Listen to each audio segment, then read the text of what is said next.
Pronto, amores. Vamos lá que hoje a gente vai aprender esses princípios técnicos da linguagem visual, tá? Como eu estava falando para vocês, a gente dividiu em 3 etapas, né? A primeira parte da aula é sobre os elementos visuais, ponto, linha, forma geométrica. A segunda parte é a de composição visual, né?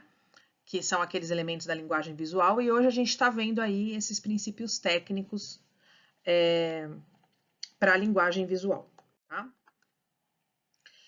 Como é que a gente faz uso desses princípios técnicos? O que é que os artistas fazem, né? Os artistas visuais. Eles criam aí uma comunicação, né, com o público, com a pessoa para a qual ele está direcionando aquela arte, e ele usa muito esses princípios a fim de criar um trabalho único, especial, né? Ele faz aquela comunicação direcionada para o público.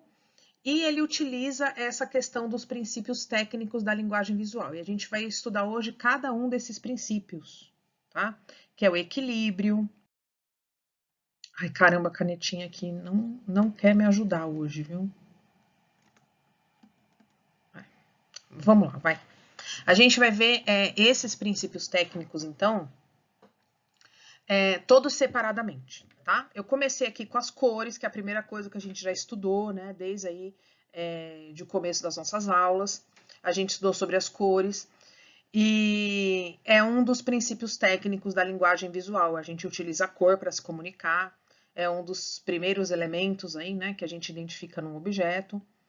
E esse resuminho aqui é super interessante vocês terem em mente e o que vocês precisam efetivamente saber sobre a cor, né, o básico ali, tá aqui nessa figura, que é sobre o círculo cromático, né? Então, isso aqui a gente chama de círculo cromático. Depois a gente divide em cores quentes e frias, as cores análogas, as cores complementares, que é aquelas que estão de frente uma para as outras, e as análogas que estão uma do lado das outras. E a gente tem o que a gente chama de tríade das cores, tá? Quando a gente faz combinações dessas complementares ou das análogas, usando 3 combinações de cores, tá? A gente viu também sobre a paleta de cores e tudo mais. E aí existe o que a gente chama de contraste, tá? Ainda pensando nessa ideia de cor e brilho dos objetos.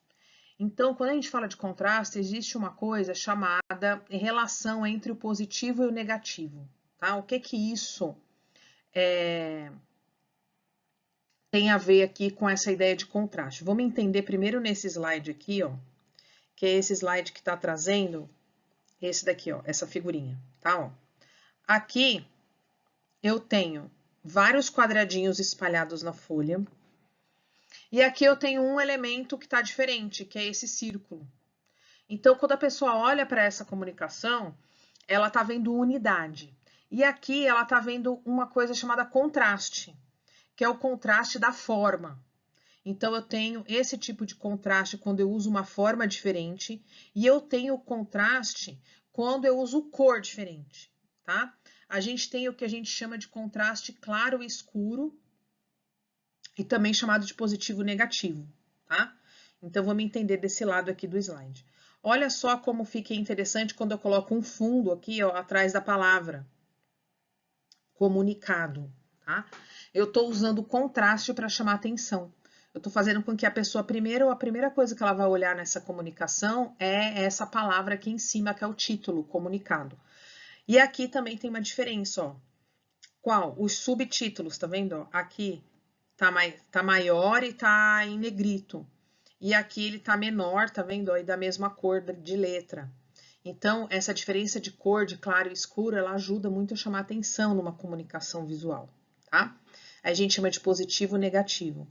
Aqui, o claro no escuro é chamado de positivo. E o escuro, fundo escuro e o elemento claro é chamado de negativo, tá? Ó.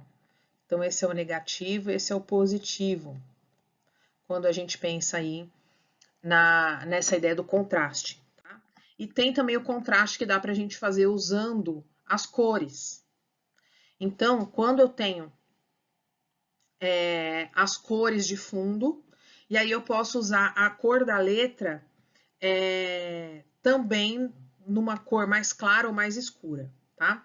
A gente percebe aqui, ó, que quando eu uso a linha, o fundo claro e a letra clara, fica quase impossível de ler, ó, não? Fica horrível, né? Então, eu posso usar um fundo escuro, por exemplo, e a letra mais clara, ou até mesmo de outra cor, tá? Então, usar duas cores nesse contraste também fica bom. Mas tem que tomar um pouco de cuidado, né? Porque as cores, elas são muito atrativas, elas podem chamar atenção. Só que quando eu uso cores atrativas demais, pode dificultar a visão e a leitura. Mas tudo depende aí do que você vai desenvolver. Mas existe essa ideia do que a gente chama de contraste com as cores, né? Não só com o preto e o branco. E existe uma coisa que está nessa mesma linha aí do contraste, mas que é chamada de ênfase. O que é a ênfase? É a tonalidade, é a luz, tá? Tem a ver com aquela ideia também do tom, que a gente já tinha visto. Se você olhar esse quadro, você vai perceber que aqui no meio existe uma luz enfatizando esses dois elementos, tá? Então, quando você olha para essa pintura, a primeira coisa que você está vendo são as duas mulheres aqui, ó, tá? As duas ninfas, é a primeira coisa que você enxerga. Depois você vai olhar o restante da pintura. Então, você consegue também trazer essa ideia de chamar atenção para um ponto da obra de arte visual, colocando mais luz ou menos luz, tá? E fica muito relacionado também com simetria. Existe um equilíbrio. Tudo são palavras que a gente vai estudar muito hoje, na aula de hoje, que nesses princípios técnicos da linguagem visual, a gente vai falar muito de equilíbrio, simetria, tá? Aqui, por exemplo, essa obra de Caravaggio, ela tem muito essa ideia da luz.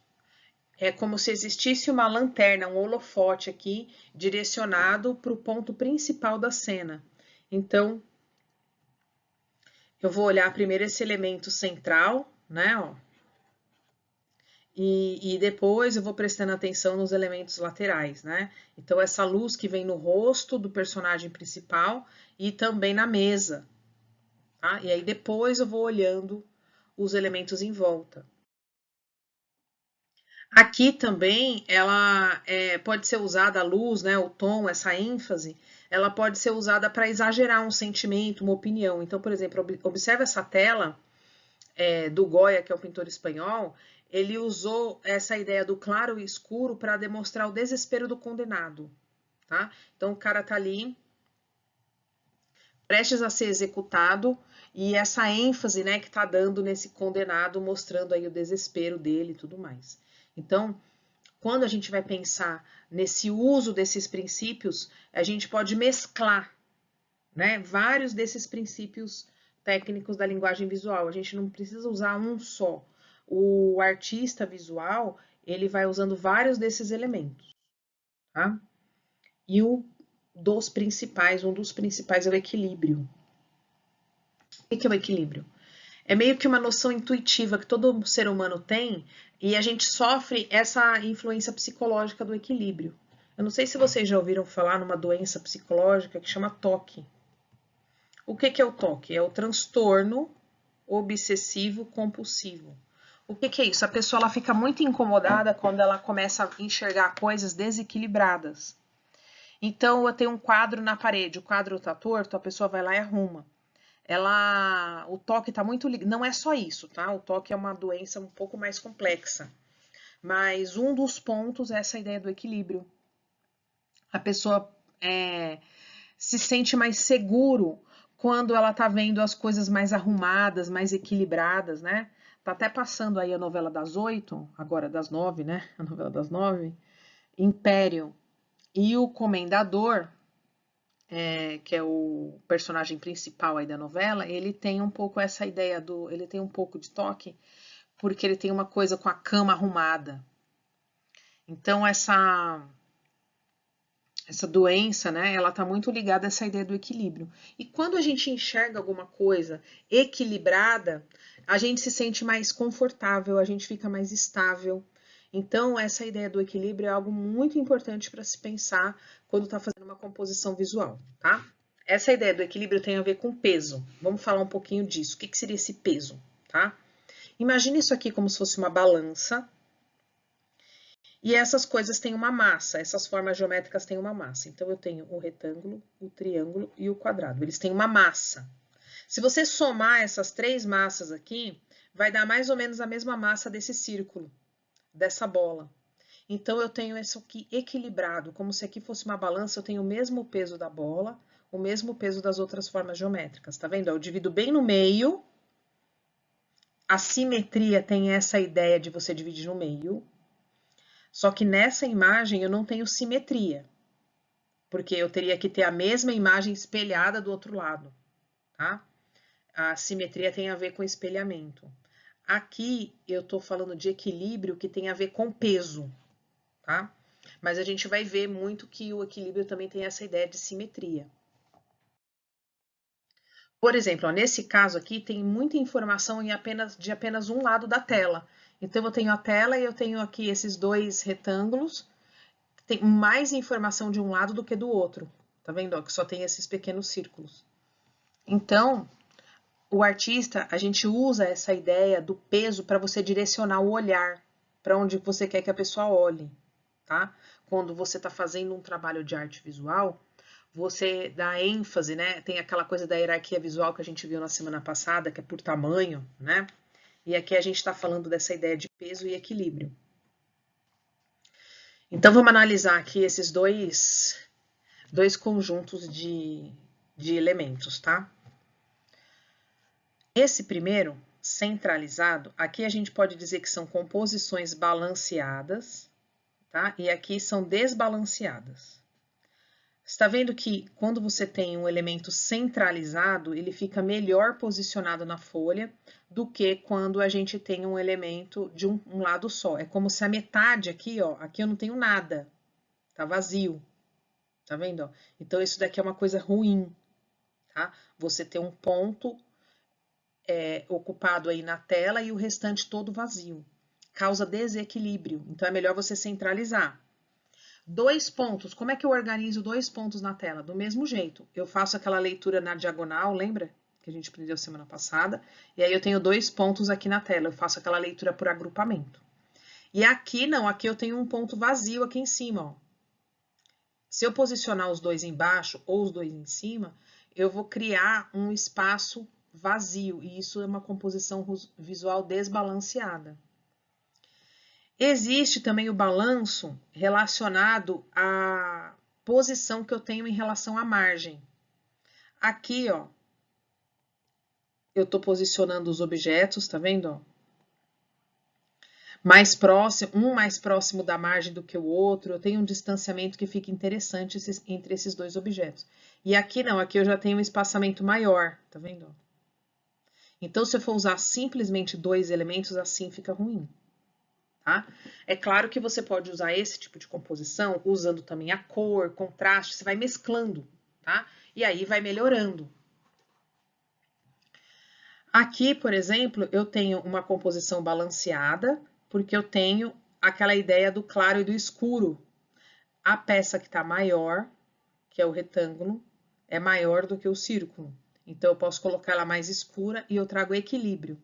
Aqui não, aqui eu tenho um muito maior do que o outro, numa forma geométrica diferente, tá? Então, a gente diz que esse daqui tá desbalanceado. Mas dentro do quê? Tá? Tudo depende. Depende do que você quer mostrar. Às vezes você faz o desbalanceado de propósito, tá?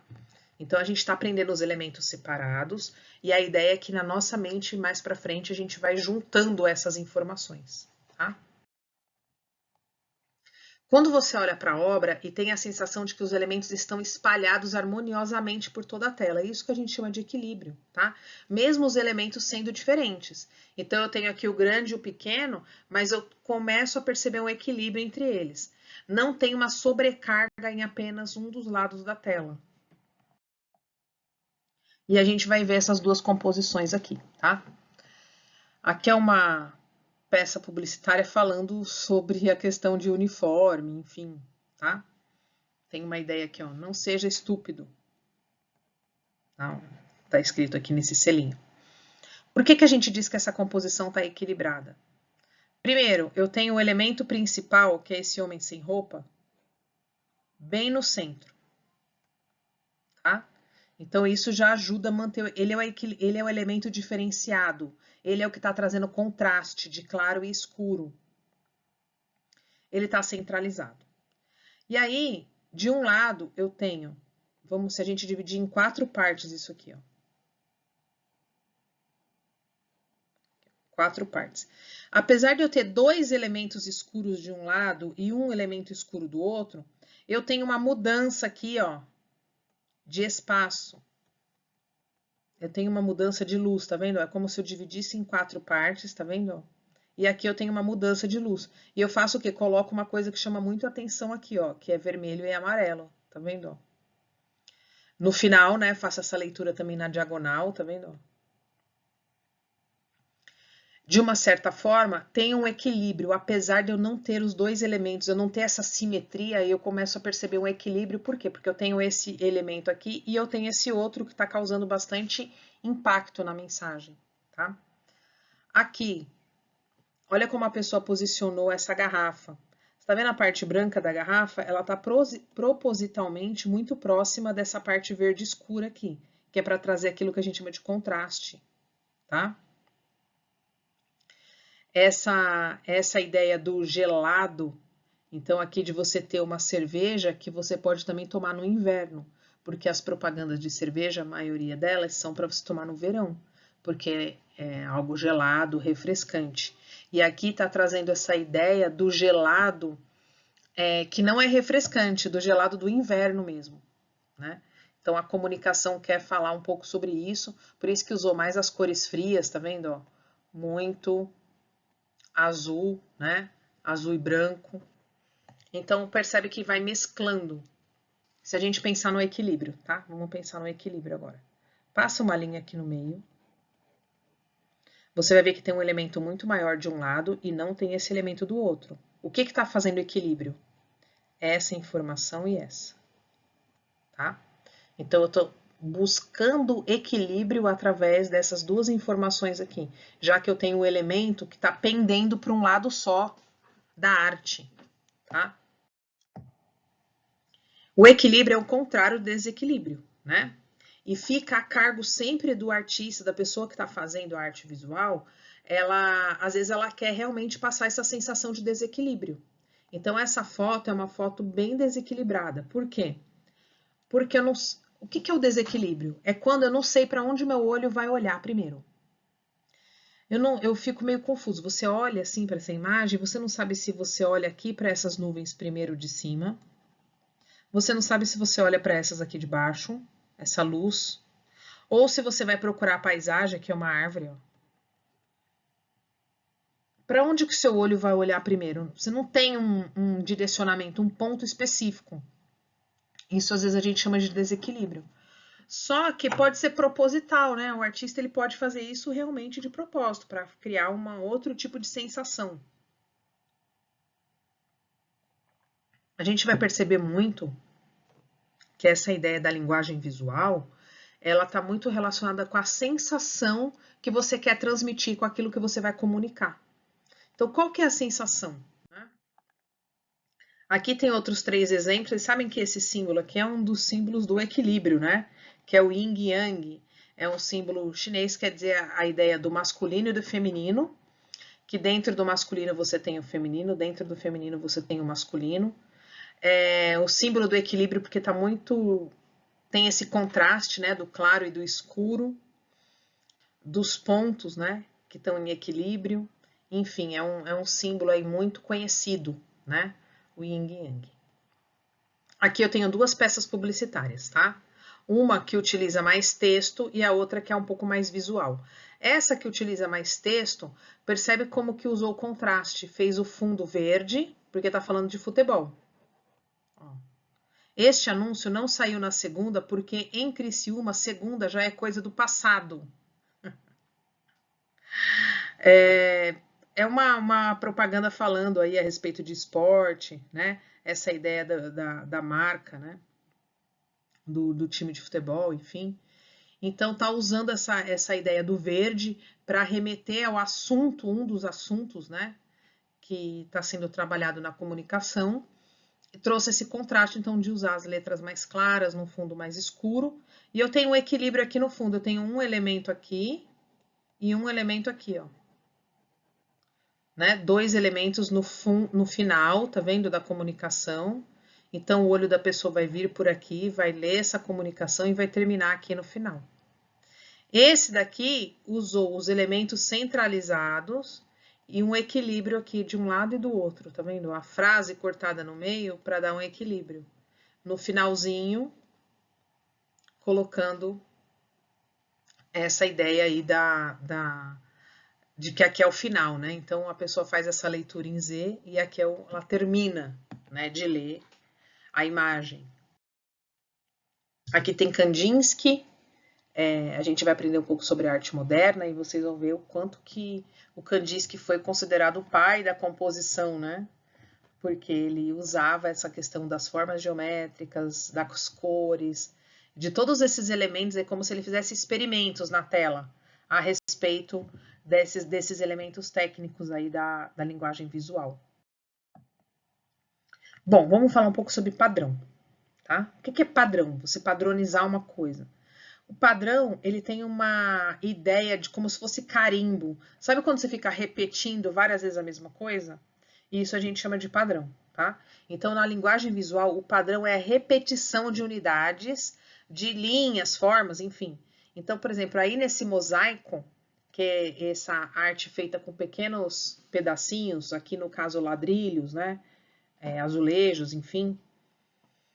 Esse mosaico, ele utiliza folhagem. Então, ele pega a folha, que é um elemento ali da natureza, e vai colocando folhas, frutos, né? Vai colocando aí, né, num determinado padrão. A gente percebe muito padrão em estampa de roupa, tapetes, por exemplo, né? E essa ideia do padrão carrega muita simbologia, essa questão da repetição, né? Das formas. Aqui, por exemplo, a gente vê a repetição também conhecida como a mandala, né? A mandala nada mais é do que você pegar elementos e ir repetindo eles de forma específica. E criando, às vezes, até uma sensação de ilusão de ótica também, tá? E tem uma outra coisa que é usada na linguagem visual, que é chamada de padronização, tá? Então, a gente vai ver aqui o padrão e depois a padronização. O padrão é quando há uma sequência específica, tem um padrão de sequência. E quando não tem essa padronização, as coisas estão colocadas ali de forma aleatória. Então, aqui a gente percebe que tem um padrão, né? Tem um espaçamento entre uma linha e outra. E aqui não, esse espaçamento aqui é de um jeito, aqui é de outro. Então, aqui tem padrão e aqui não tem. Padronização, quando a gente fala de elementos visuais, a gente está querendo dizer o seguinte. Aqui, por exemplo, eu tenho os ícones das mídias sociais. Então, eu vou fazer um cartaz, vou fazer uma comunicação, por exemplo. Eu uso aqui eles todos coloridos. E aí eu tenho que, se eu for usar o colorido, eu já uso todos coloridos. Ah, não, mas eu quero usar eles num contraste de positivo, negativo. Aí eu vou usar, por exemplo, todos no positivo ou todos no negativo, que é o que está aqui embaixo. Não dá para eu ficar misturando. Ah, do Facebook eu vou pôr no positivo e do WhatsApp no negativo, tá? Cria uma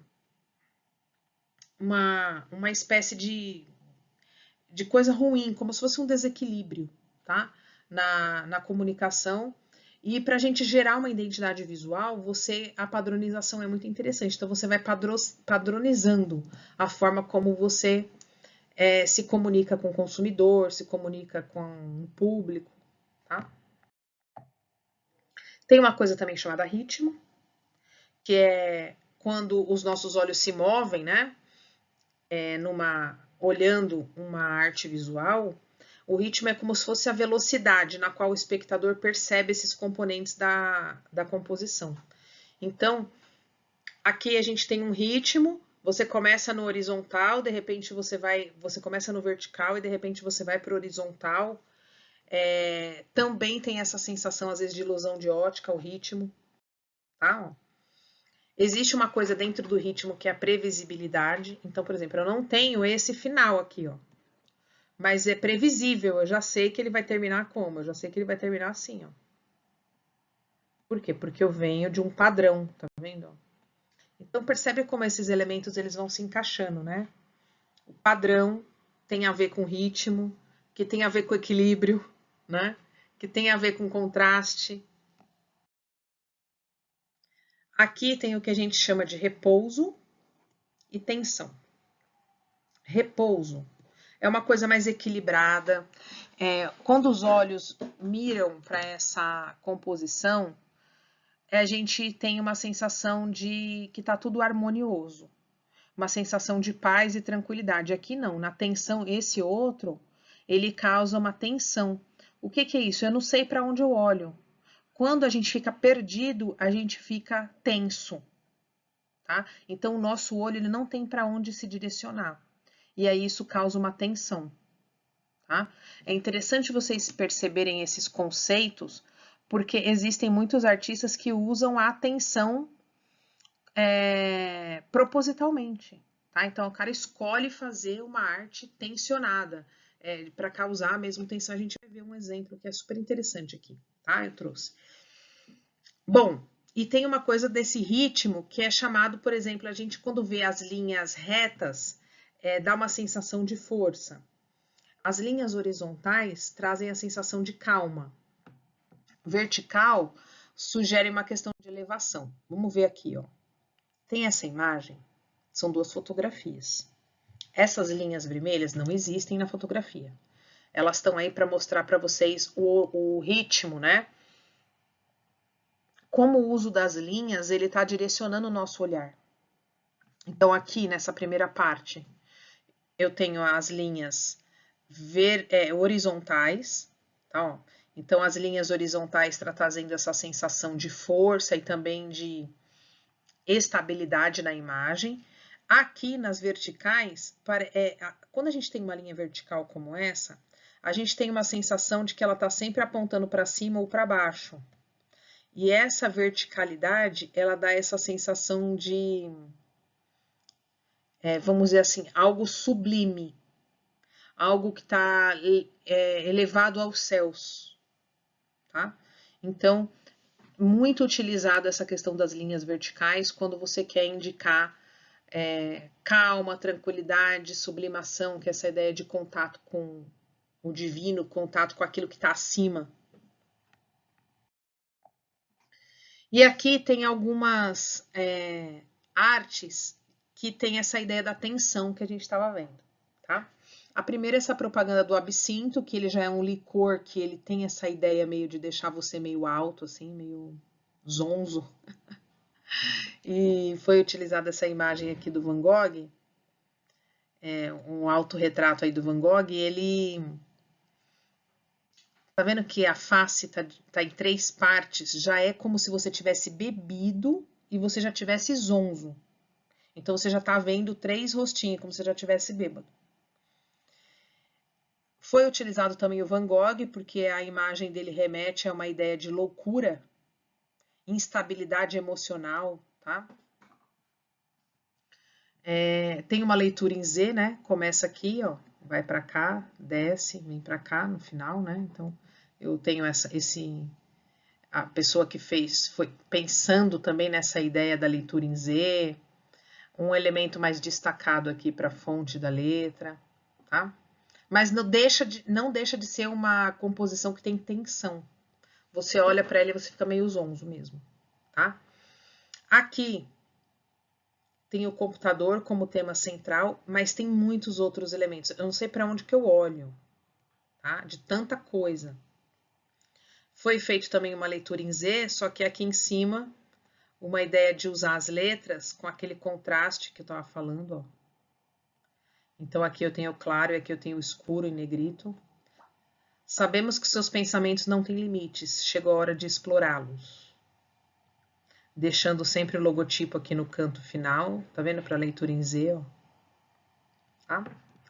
E aqui também muita atenção, né? Olha a quantidade de elementos e a quantidade de cores, ficou poluído, tá? A gente usa muito esse termo, poluído. Tá? Existe o que a gente chama de movimento. O que é o movimento? Vocês estão vendo que essas 3 imagens, elas estão paradas, né? Não é vídeo. Aqui tá tudo parado, mas traz essa sensação do movimento. A forma como eu coloco essas setas, tá vendo? Traz essa ideia de movimento. Então, linhas circulares, elas trazem essa ideia de movimento, tá? Ó. E aqui, olha que interessante, você tem essa linha inclinada e essa bolinha aqui, né, esse círculo, dá a sensação que ele está escorregando para cá, tá? Então, a gente tem essa ideia de velocidade, de movimento. Tá tudo parado, mas eu tenho a sensação de que esse círculo vai estar se movimentando. Tá? Aquilo que a gente chama de direção, que a gente viu lá naquela primeira aula de elementos visuais, ela está muito ligada, por exemplo, aqui, ó. Deixa eu fazer o desenho para vocês perceberem. Eu tenho esse quadrado. Se eu colocar um quadrado aqui em cima igual e um quadrado aqui igual, eu já estou trazendo direção, tá vendo? Ó? Eu tenho uma linha que está direcionando eles, aí eu vou posicionando eles todos aí numa determinada direção, direção diagonal, tá? Ó. Quando a gente tem uma direção horizontal, a gente tem uma coisa que remete a estático, parado, calmo.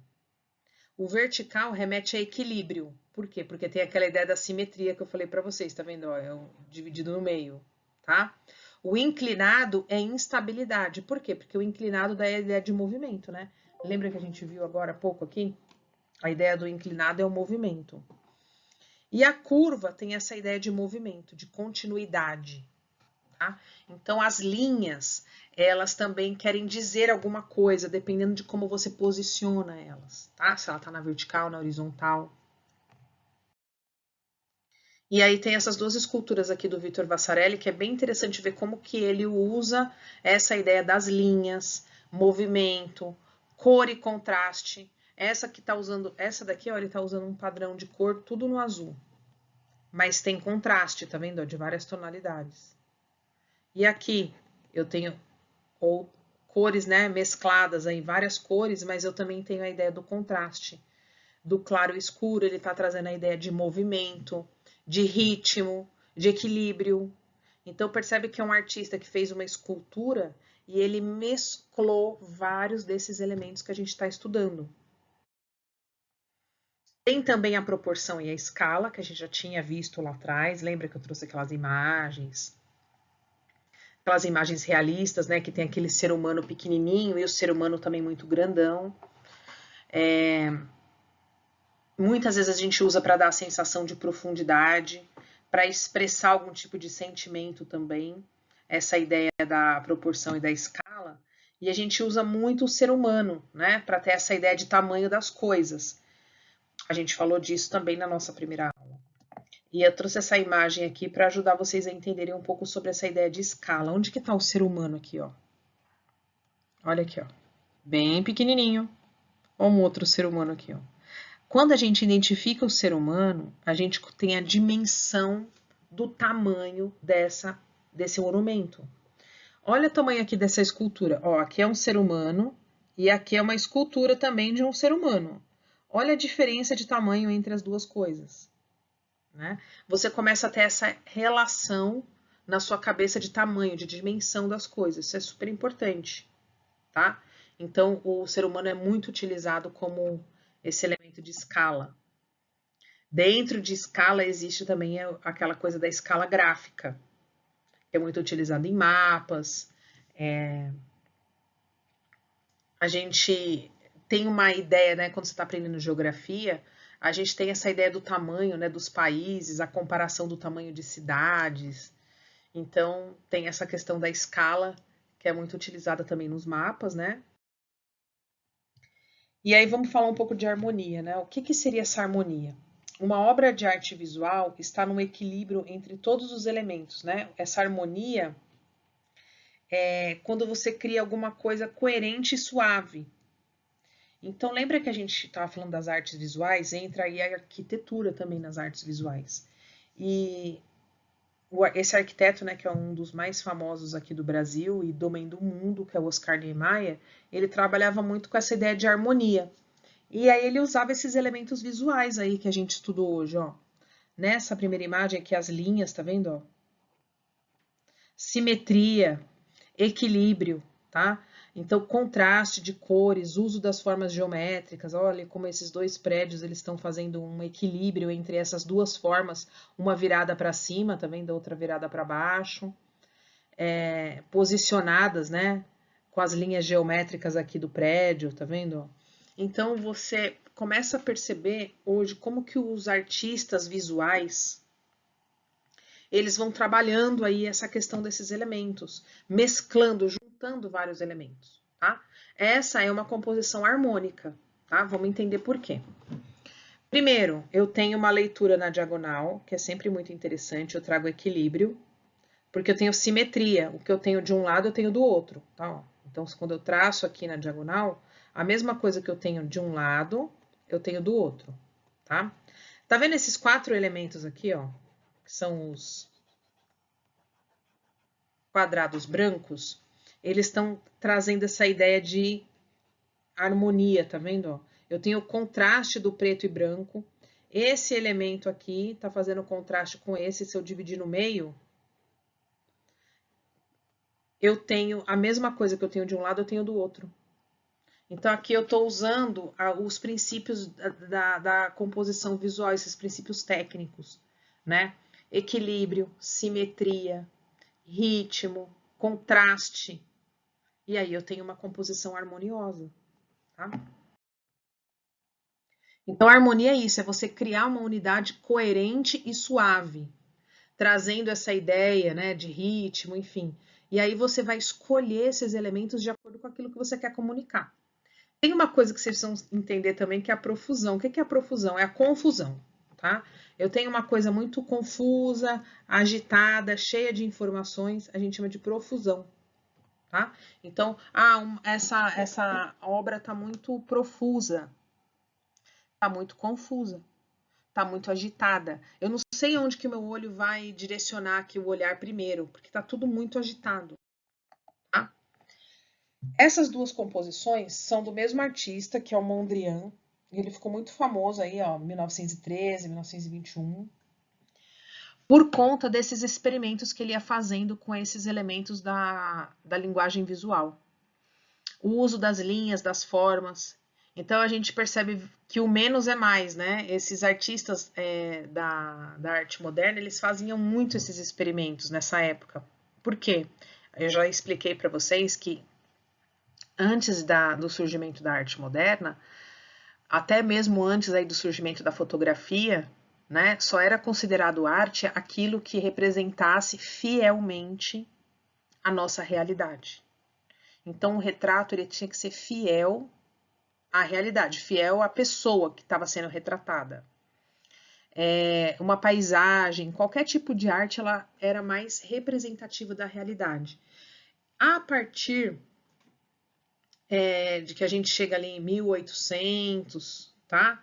A gente já começa a ver os indícios da arte moderna, se a gente pegar Van Gogh, que está lá em 1889, já final desse século, você já percebe bem forte esse uso de elementos visuais. Então, essa ideia do ritmo, movimento, coisas que a gente está aprendendo hoje aqui na linguagem visual, mas que eram impossíveis de acontecer na Idade Média, por exemplo. Eram impossíveis de acontecer na época do Barroco, enfim. Então, são elementos já da arte moderna, tá? Esses princípios aí da comunicação visual, esses estudos de como a gente lê as imagens e tudo mais, tudo aí surgiu após esse movimento da arte moderna, tá? Aqui tem essa imagem que eu acho bem interessante, que é para a gente pensar como é que a gente divide o conteúdo. Como é que a gente pode fazer uma boa comunicação visual. Aqui eu tenho um título e eu posso usar cores também para dividir a informação. Então, look here, olhe aqui, and pay attention. preste atenção, né? Olha aqui e preste atenção. Você tá vendo que eu juntei as palavras estão juntas aqui, ó. Não tem aquele espaçamento que é necessário a gente usar de uma palavra para outra. E por que eu posso colocar junto? Porque eu usei cores diferentes, então o contraste ajuda a separar as palavras. Pesos, eles ditam o que é mais importante. Então, isso é maior do que o pay attention. Então, eu vou olhar primeiro aqui em cima no look here, depois a palavra que está embaixo. O tamanho indica a hierarquia, né? Então, eu tenho aqui um centralizado maior, meus olhos vão vir para cá. E tem as informações adicionais, né? Eu posso pensar aqui numa leitura em Z, tá vendo? Como é que vai ser a etapa 2, então, da nossa atividade? Vai ser assim. Eu quero que você escolha uma obra de arte visual e agora pode ser um pouco mais abrangente do que a etapa 1. O que a arte visual engloba? Né? Abrange o quê? A pintura. Então, você pode escolher uma pintura, um desenho, uma gravura, uma fotografia, uma cena de cinema, uma capa de filme, uma escultura, uma arquitetura, algo de web design, um site, uma comunicação para rede social, jogos, né? Um jogo digital, uma arte digital no geral, moda, decoração, paisagismo, tá? E você vai fazer o quê? Vai identificar 3 elementos usados nessa obra, tá? Quais elementos? Os elementos técnicos, tá? Contraste, equilíbrio, ênfase, padrão, ritmo, o movimento, a proporção, a harmonia ou a profusão, tá? Vai escolher um desses aí e vai... Na verdade, você vai escolher a obra e vai analisar a obra. Se ela contém 3 desses elementos aí técnicos da linguagem visual, tá? Essa que é a ideia da atividade. Bom, então vamos lá. É isso, amores. Deixa eu